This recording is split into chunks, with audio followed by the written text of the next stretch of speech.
बिस्मिल्लाहिर्रहमानिर्रहीम। अस्सलाम वालेकुम दोस्तों, आया उस्ताद अब्दुल गफ़ार तव्हां ॾिसी रहिया मुंहिंजो यूट्यूब चैनल। दोस्तों एक नए वीडियो सां गॾु तव्हांजी ख़िदमत में। दोस्तों अॼु सबक़ पंजो पढ़ंदासीं दर्जे पंजे मां, जंहिंजो उनवान आहे सूफ़ी शाह इनायत शहीद रहमतुल्लाह अलैह जो मेलो। तव्हां दोस्तनि खे गुज़ारिश आहे जेकॾहिं चैनल ते नवां आहियो चैनल खे सब्सक्राइब, वीडियो खे लाइक शेयर ऐं पंहिंजी क़ीमती राय खां असांखे ज़रूरु आगाह कंदा। हलूं था सबक़ जे तरफ़। सबक़ पंजूं सूफ़ी शाह इनायत शहीद रहमतुल्लाह अलैह जो मेलो। सिंध सूफ़िन ऐं बुज़ुर्गनि जी धरती आहे, जिन हमेशा प्यार मोहब्बत ऐं अमन जो सबक़ ॾिनो आहे। उन्हनि बुज़ुर्गनि जे प्यार अमन भाइपी ऐं इतिहाद जी तइलीम ऐं तरबियत जे असर करे हिते जा माण्हू सदाईं प्यार ऐं अमन जा पैरोकार रहिया आहिनि।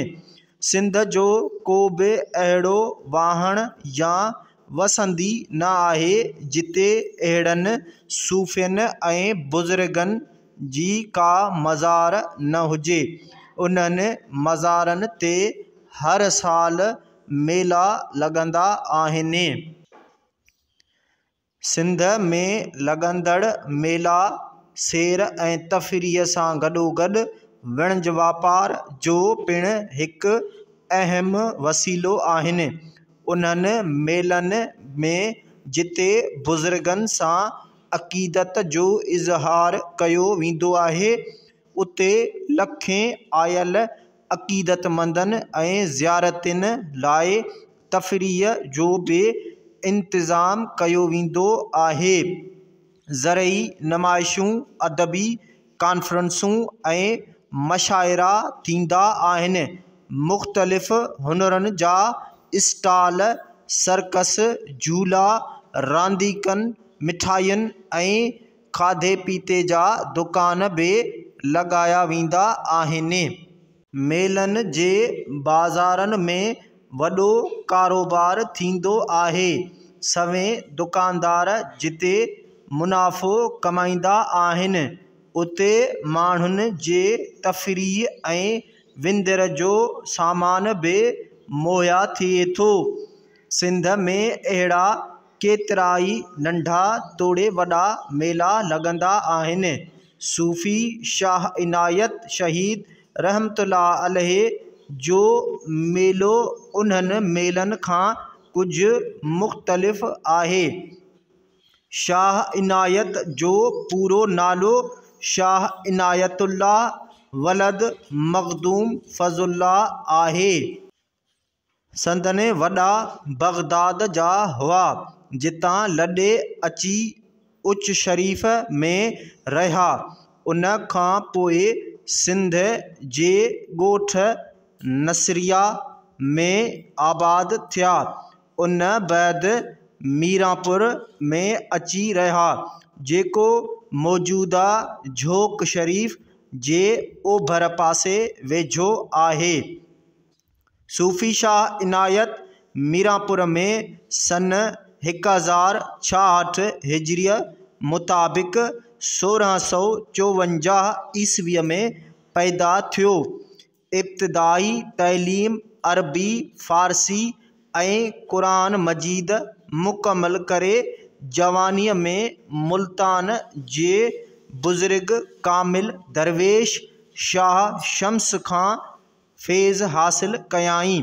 उन खां पोइ हैदराबाद दक्कन में शाह अब्दुल मलिक बुरहानपुरीअ जी सोहबत में 5 वरह गुज़ारियाईं।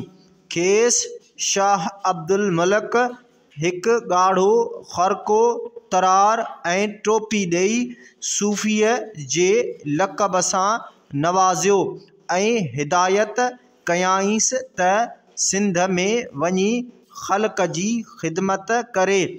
आख़िरकार शाह इनायत रहमतुल्लाह अलैह ठटे में आयो।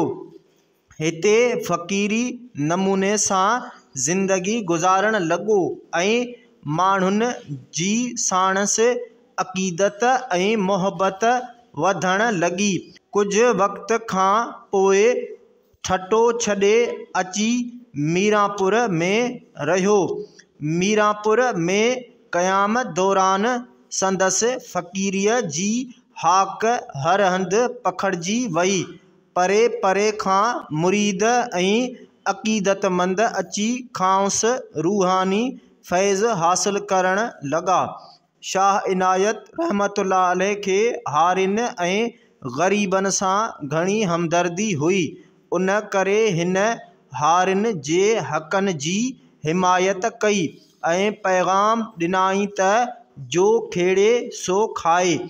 जेका ॻाल्हि भर पासे जे बाअसर ज़मींदारनि ऐं वॾनि माण्हुनि खे पसंदि न आई, उहे वक़्त जे हाकिमनि सां गॾिजी शाह इनायत रहमतुल्लाह अलैह ऐं संदसि फ़क़ीरनि जे ख़िलाफ़ थी पिया। सन 1128 हिजरी मुताबिक़ 1715 ईस्वीअ में नवाब आज़म ख़ान मुग़लनि पारां ठटे जो गवर्नर मुक़ररु थी आयो। हिन शाह इनायत ऐं संदसि फ़क़ीरनि खां ढल जी घुर कई। इनकार करण ते नवाब आज़म ख़ान मक़ामी हाकिमनि ऐं बाअसर माण्हुनि जे मदद सां वॾो लश्कर वठी मीरापुर जो घेरो कयो। हीउ घेरो 6 महीना हलियो। आख़िर सूफ़ी शाह इनायत खे 17 सफ़र सन 1130 हिजरी मुताबिक़ 1718 ईस्वीअ में दोखे सां शहीद कयो वियो। संदसि आख़िरी आरामगाह झोक शरीफ़ में आहे, जिते हर साल 17 सफ़र खां 3 ॾींहं शानदार मेलो लॻंदो आहे। उते वॾे तइदाद में मुरीद ऐं अक़ीदतमंद ईंदा आहिनि। मेले जे मौक़े ते सूफ़ियाणो कलाम ॻायो वेंदो आहे।